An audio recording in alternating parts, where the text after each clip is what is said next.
I've been in this business for 18 years, and I've heard a lot of talk about chambers of commerce remaining relevant. I'd like to share some thoughts with you based upon what we've observed when we work with chambers of commerce. So the first thing I'd like to share is this.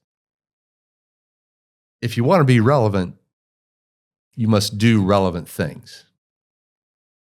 And the second idea is this, is that, I've yet to hear anyone say when they're trying to set a vision for themselves and for their chamber, I've yet to hear anyone say that being relevant is the ultimate vision of what they have for themselves or for their chamber. And that's because being relevant is not compelling. Now, on the other hand, having an impact on your members and on your community, that's compelling. But your success is going to be determined by your chamber's ability to make a transformation from relevance to impact. And let me start by offering you a simple image, a lamppost and a lighthouse. For many years, local chambers of commerce have functioned like lampposts. They're steady, familiar, a fixture of the community and a reassuring presence in the middle of town. They're visible, yes, but they're just mostly illuminating what's already been built. Now, the lamppost symbolizes relevance. And for a long time in our profession, relevance was enough. But today, employers and communities are navigating bigger, more dangerous waters. Economic volatility, workforce gaps, social fragmentation, AI technology that may well be the next digital revolution in the entire workforce. And if we're to believe the arguments of people like Ray Dalio, the founder of the world's largest hedge fund, we may even be facing a changing world order. So what your employers and your communities now isn't another lamppost. They need a lighthouse. They need something bold, something elevated, something unmistakably focused on lighting the way forward for others. And that's the shift. From the chamber being present to being directional. From the chamber being described as a fixture of the community to the organization that lights the way for others. From striving to remain relevant to making an impact. Now, the cost to clinging to that lamppost model is very real. The most visionary business leaders are going to drift toward groups that offer more clarity and traction. Public institutions have a long track record of filling the vacuum with bureaucracy instead of momentum. And what ends up happening is that the Chamber of Commerce, which was once a driver of progress for communities, they end up becoming a background actor in their own community. So let's be clear. Efforts to remain relevant seem a lot more like survival than leadership. But making an impact, that takes leadership. Ask yourself, is your chamber a fixture that mostly just lights up the sidewalk? Or are you lighting the way to help your community navigate the horizon? Look, if you want your chamber to be relevant, that's fine. And that takes one set of intentional commitments. But if you want your chamber to truly impact your community, that requires a higher level of leadership and 4 specific intentional steps. Now, let me explain, starting with some context here. About 15 years ago, when technology became a mainstream tool for professional networking, chambers of commerce across the country began to feel pressured and uncertain. In preceding years, some of their traditional strengths had already been eroded by splinter groups such as local economic development organizations, convention and visitors bureaus, and Main Street merchant associations. So now here comes technology threatening to throw sand in the gears of another core chamber competency, networking. This eventually led to the publication of the Horizon Initiative in 2015 by the Association of Chamber of Commerce Executives, otherwise known as ACCE. The Horizon Initiative is a groundbreaking look, 10 years into the future, which boldly predicted 8 influences that would shape the future of chambers and how they could adapt. And right from the first paragraph, it asked a very hard question. It said, how will chambers of commerce adapt and evolve over the next decade and ensure that their best days are still ahead? Well, that question was a conversation starter among chamber leaders then, and it still is. And here we are in 2025, 10 years later after the Horizon Initiative. And let me ask you, is your Chamber of Commerce relevant in your community today? Well, if not, you have some work to do, but the challenge isn't insurmountable. And yet, even if you've achieved relevance, I've seen enough chambers in 2 decades in this business to tell you that you have a dilemma. And here's what it is. Relevance is only the halfway point between pressing forward and making an impact or falling backward into irrelevance. Relevance is only a milestone, and it means you're still part of the conversation. But many of your members, in fact, many people in your community, expect more from you. They expect the chamber to illuminate the challenges ahead and to drive the conversation. They expect leadership. They expect impact. And some of you might think that, Matt, we're not ready for that kind of commitment, or that your chamber needs maybe a couple of good years before you can position your chamber to eventually make an impact. If that's the case, fair enough. You know your chamber better than I do.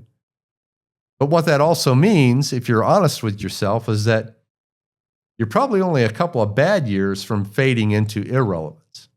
So that's where you're at. So before I go any further, I just want to ask yourself, do you agree with this or do you disagree with it? And either way is fine. But hopefully you want to see some of the things that we've been working on to help local chambers transition from lamppost to lighthouse. The first thing we have to do is really identify what's keeping you stuck. And during my 18 years in the chamber world, 12 of them leading SACA and supporting 129 local chambers of commerce, we've seen 4 persistent challenges drag chambers down. And I've talked about the 4 critical challenges for some time now, and I've refined my thinking over time so that they can be placed in a context that helps chambers transform from relevant to impact. So I want to start with this. Just broadly speaking, chambers are challenged by the pace of technology, the lack of industry standard metrics, factors leading to complacency, and getting the right leadership. And again, in broad terms, technology and industry metrics challenges affect all chambers, which is the upper half, while complacency and leadership affect only some chambers because other chambers have already solved that problem. Let's get a little more specific. Specifically, here's what's keeping some chambers of commerce stuck. First, they have outdated technology infrastructure. There was a time that I remember not too long ago when chambers could operate on spreadsheets. Well, that time has long passed. Chambers must now operate with a real tech stack, with integrated data and cybersecurity protection. Anything less signals to your members that your organization is not ready for today's world. The second thing that's keeping you back is that there's no industry-wide metrics, And so therefore, no one knows the truth. You know, aside from the ACCE annual operations survey, there are no industry standard metrics within our industry. And chambers of commerce often have no idea whether they're performing well or if they're falling behind. And again, after more than a decade of working directly with chambers, I'm convinced that the lack of industry standard metrics is the leading factor that creates ambiguity about who the local chamber is and what it should be doing. Without industry standard metrics and these performance benchmarks serving as clear targets, chambers just end up trying just about anything just to remain relevant. Sound familiar? Well, what that ends up leading to is mission drift. It sets you up for mission drift. B.J. Weiberg, who formerly led the Chamber Professionals of Ohio, used to say that the local chamber must resist well-meaning people who want to turn the chamber into the chamber of community, the chamber of civics, or the chamber of charity. When that happens, that disconnects the Chamber of Commerce from its clear identity. And it causes many local chambers to lose focus. We've seen that. And they settle into what I call the calm seas of complacency, where, nothing's really going poorly, but on the other hand, they're having no impact. And the chamber is not navigating the way for others, nor is it speaking as the voice of the business community. And at the end of the day, what that creates is ineffective leadership. A lot of chambers are settling for part-time directors or sometimes volunteers. And it's my opinion that without empowered full-time leadership, it's really, really hard, really difficult to create sustained impact in your community. You're going to need some really committed volunteers in order to do that over the long term. So, how do we get from challenges to changes? Well, here are 4 strategic shifts that your chamber can make. First of all, you can use technology to modernize, standardize, and optimize. You can let the truth light the way through industry standard metrics.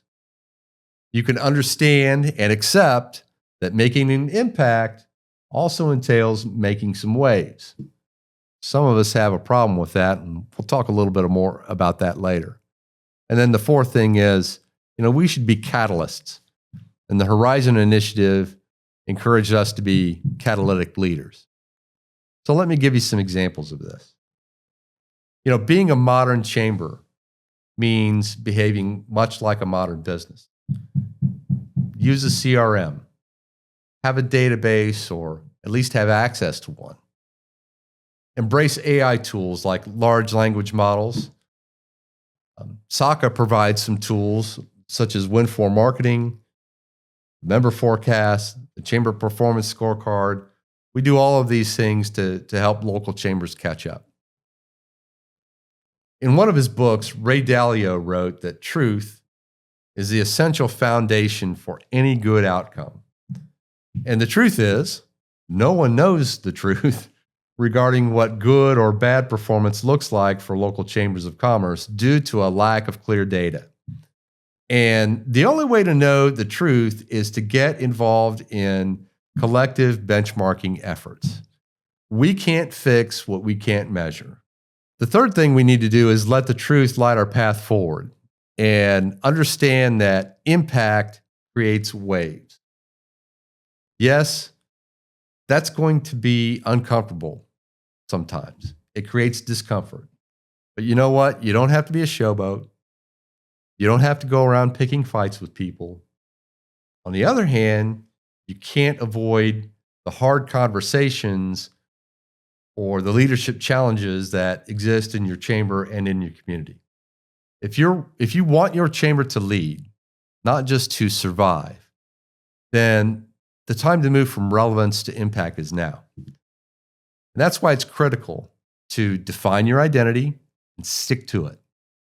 Avoid drifting into civics and charity by focusing on business advocacy, workforce and economic development, your own organizational strength, or even starting a chamber foundation.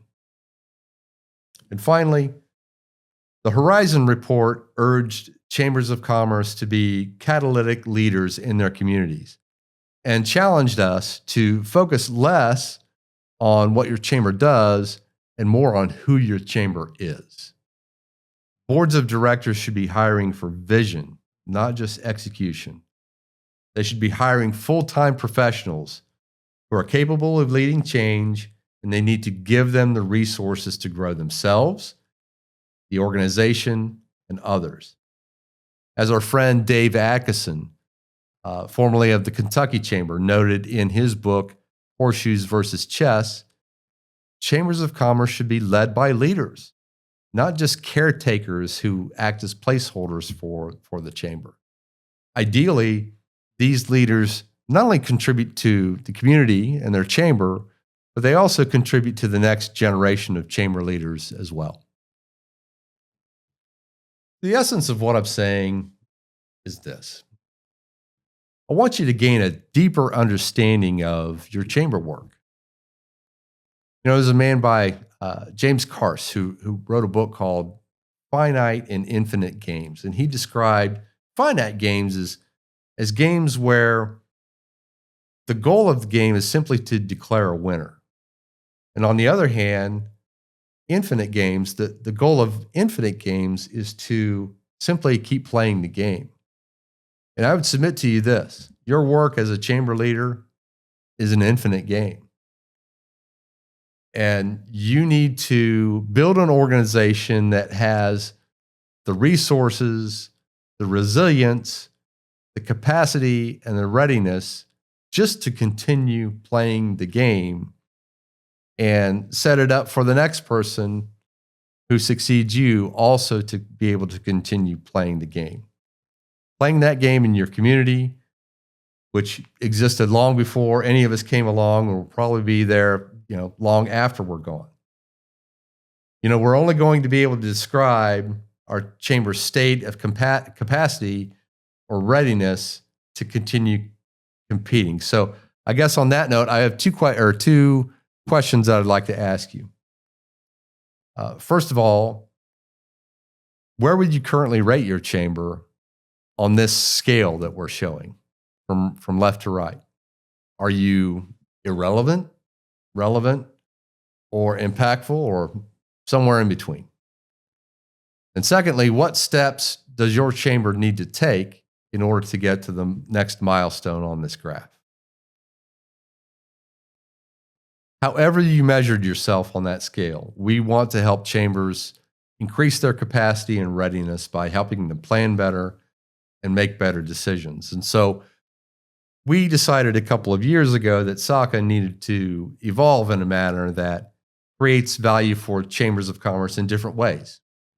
And rather than duplicating the training efforts of the chamber professionals of Ohio, we chose to be one of their primary funders while we developed tools for chambers that didn't exist anywhere else in our industry. And I'm excited to demonstrate some of those tools for you later on in this video. So one of the unique tools that we've developed that doesn't exist anywhere else in the Chamber of Commerce industry is the Chamber Performance Scorecard. And this is a fictitious example. This is a prototype. We will have the final version of this, or excuse me, the 1.0 version of this completed somewhere around Labor Day. So this is what the cover page would look like. Then we go into a table of contents that shows you, and now we'll get into the meat of this, right? So the Chamber Performance Scorecard measures 7 key data points across 3 broad categories. And those broad categories are membership growth, financial strength, and revenue composition. Now, the way that we've got this set up is that you, if you're one of our SACA members, you can go into your portal and update your data, and you'll be able to print out a new scorecard or view a new scorecard based on that updated data within 24 hours. So it's kind of cool that it's just running in real time. I also want to mention here that we did two things as far as the scoring. First, we gave kind of a broad ranking of you're either underperforming, performing, or overperforming. And you'll see that on some of the scales here. But then we compared you against other chambers in the system and gave you a percentile ranking based upon those three levels that I just mentioned. So the first thing that we do on the scorecard is we give you an overall rank of the 7 data points that I mentioned. To get into a little more detail, here you see on the left-hand side the 3 broad categories, and the 7 data points are this: your market penetration rate, your member retention rate, number of new members recruited, revenue per member, expense per member, months of cash, and then the percentage of dues versus non-dues revenue. I'll also mention this, we used a weighted scoring system and a coefficient that is going to give you the best expression of kind of a final overall ranking. So on the third page, you'll have just sort of this composite snapshot of where you're at. It'll show you all of your different rankings and the percentile among chambers where you scored. Here's what the bottom of that page looks like, because revenue composition is actually a category among itself. But then we drill down a little deeper, and we're going to show you what you scored. For instance, on this first one with market penetration, it shows that they were performing, and we describe what that actually means for you, that data point for your chamber. Then we go into a little more detail later on the things that you can actually do to improve upon where you're at, or if you're already at a high level, the things that you need to continue focusing on. So I guess my point is we start out at a high level, we drill down a little deeper, and then we drill down even deeper on your scorecard. Finally, I did want to mention the revenue composition numbers. We got this data from the latest available ACCE operations survey. I believe this is from 2023. And this is how they break down the size of the chambers and the percentage of dues revenue versus non-dues revenue that's been reported by the respondents of that survey. So again, the Chamber Performance Scorecard, there's nothing else like it in the industry. We're really excited about getting the first version of it out. And it's something that, we dreamed up 2.5 years ago, and it's coming to fruition now. So we're very excited about it, and we would love to have your participation in it. So now we're going to go to the online demonstration of the portal. If you're one of our SACA members, how you log in and view some of your analytics that go along with the Chamber Scorecard. So what I've done here is I've logged in as a particular chamber. We're not going to say which chamber. And immediately you'll see at the bottom here that your chamber will be compared against 4 other chambers. Right now, those 4 chambers are all chambers who are serving on our board of directors. But the first thing that I want to show you here is for your market area. And what this will do is, in order to get this set up, we asked chambers of commerce to give us their 3 primary zip codes that they operate in. And if you were a countywide chamber, we asked you to give us 6 primary zip codes. And from that, we started to collect data. Part of that data that we collected was actually your membership list. And then we're going to show you what we did with it just on one of the things that we've done with that from this graph. So let's start with this particular chamber here. You'll see in the primary zip codes that they gave to us that there's just under 3,500 businesses within those 3 primary zip codes. Then if you move to the red bar and hover over it, you'll see that they've got 677 members within those 3 zip codes, the primary zip codes. And then in the gold bar, how many of those employers are enrolled in a soccer program? So this gives you a good idea just of what your overall market area is. The next graph begins to show us some of the participation rates in different soccer programs. Now this shows a graph of all of our programs and what the participation is in this particular chamber. It's also represented in a 3D graph shown in this manner that you can print this out and show to your board. But what I really want to show you out of this set, this data set, is really your market penetration rate. And before I dig into the numbers, if you saw me present at the Chamber of Professionals of Ohio, I did a presentation on essentially chambers that are landlocked and how important market penetration rate is for those chambers who have defined their market area, let's just say as the, I'm recording this down in the over the Rhine area. So if you're the OTR chamber, you're sort of landlocked into that area. And therefore, market penetration rate becomes a very, very important number for you to know. And this particular part of the analytics shows you that. It shows you that out of this chamber that we're talking about, that they have 19% market penetration rate within their 3 primary zip codes, and they've got about 3% participation rate in soccer programs in that. This is another representation that we wanted to show you of different participation in soccer programs, that out of this chamber, it shows you that 83, almost 84% of their members are not enrolled in any kind of soccer program. But those who are enrolled, it shows you what the breakdown of that is. And this ring representation is very telling. It's like, look, you want to pick up more stickiness for renewals, maybe even some more non-dues revenue, then this is a good way for you to increase your enrollment in the soccer programs. The next tool that we wanted to show you is something that we called Member Forecast. And Member Forecast is a fairly simple idea, but I don't think chambers have an appreciation for just how hard it is to grow membership over the course of time. So we drew up a tool for you. We produced a tool. And basically it's like this. You take 3 data points. You take the starting number of members that you have, your desired retention rate, and your desired number of new members per year.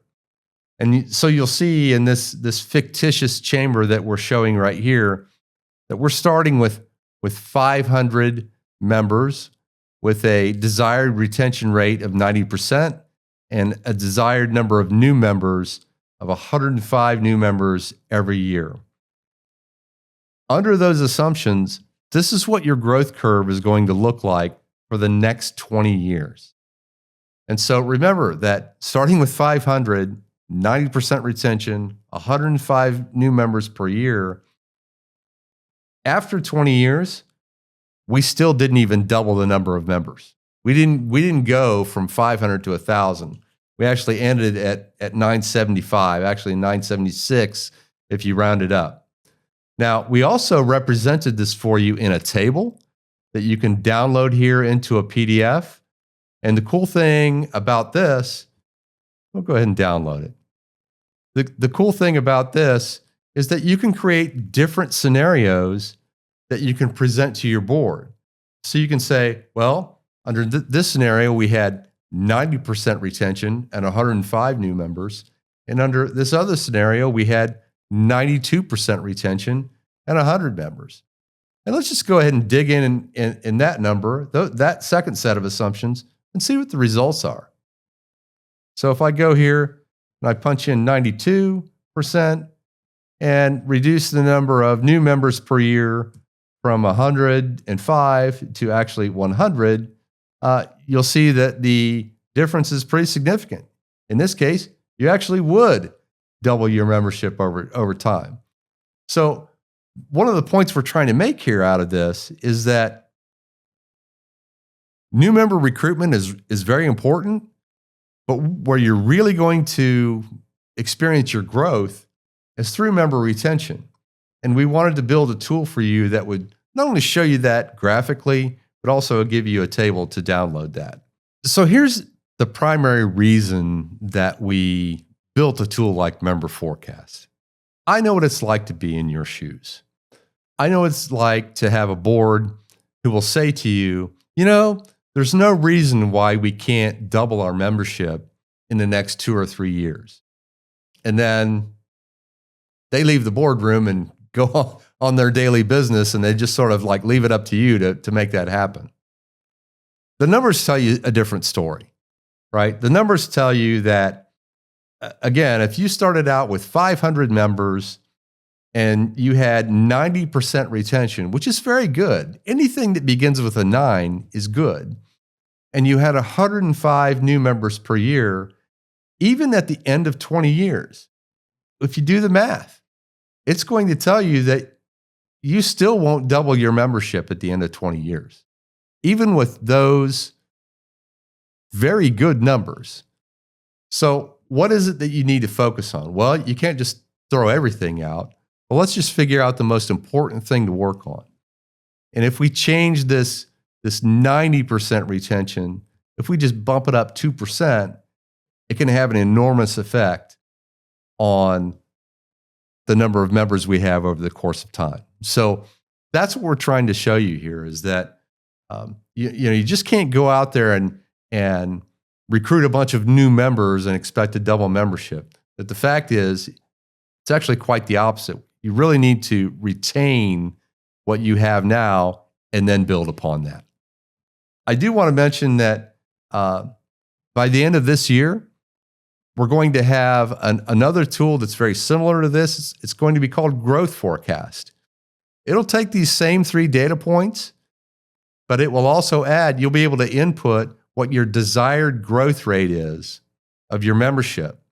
So let's just say you plug in 6%, and then you plug in your number of members that you have now and a desired retention rate. It will automatically populate for you how many new members that you need to achieve, that you need to recruit in order to achieve that desired growth rate.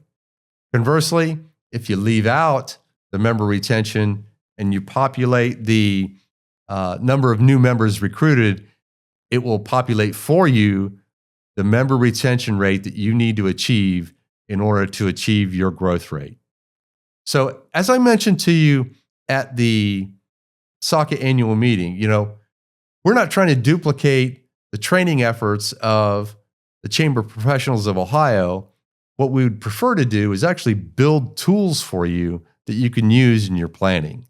And we believe that we've done that for you. You heard me talk at the annual meeting, and you heard me talk today about, after more than a decade of working with chambers of commerce, I'm convinced that the lack of industry standard metrics is the number one reason that local chambers just sort of have this ambiguity about who the Chamber of Commerce is and what it should be doing. If we had standard industry metrics, we would be able to have clear targets on what we should be doing, and therefore we would be able to set better goals and plan better. So here's what I'm asking of you out of this whole thing. We've built some tools for chambers to be able to participate in some of this data collection that allows us to set clear goals and set industry metrics. And we're asking you to be part of that journey. We started this journey about 2.5 years ago when we decided that we wanted to be more than just providing benefits to chambers.